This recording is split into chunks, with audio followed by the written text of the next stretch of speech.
गुरुवार के व्रत की प्राचीन कथा। प्राचीन समय की बात है। एक नगर में एक बहुत ही अमीर व्यापारी रहता था। उसके पास धन संपत्ति की कोई कमी नहीं थी, पर उसकी पत्नी बहुत ही अपव्ययी और अभिमानी थी।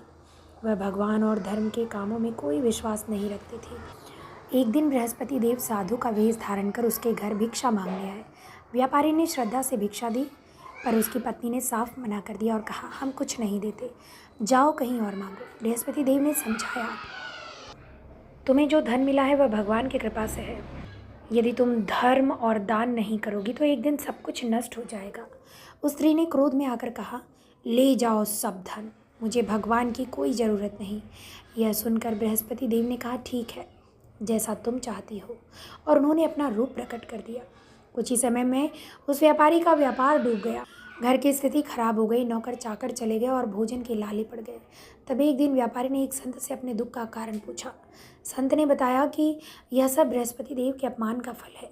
व्यापारी ने घर आकर अपनी पत्नी को समझाया और दोनों ने मिलकर गुरुवार का व्रत शुरू किया। उन्होंने पीले वस्त्र पहने, पीला प्रसाद बनाया और कथा सुनी। कुछ ही समय में उनके घर की हालत फिर से सुधरने लगी और सुख शांति लौट आई। बृहस्पति देव, जैसे आपने उनके घर में कृपा बरसाई, वैसे ही हमारे घर पर भी कृपा करें। जैसे उनके दिन लौटे वैसे ही हमारे दिन भी लौटाइए। बृहस्पति भगवान की जय हो।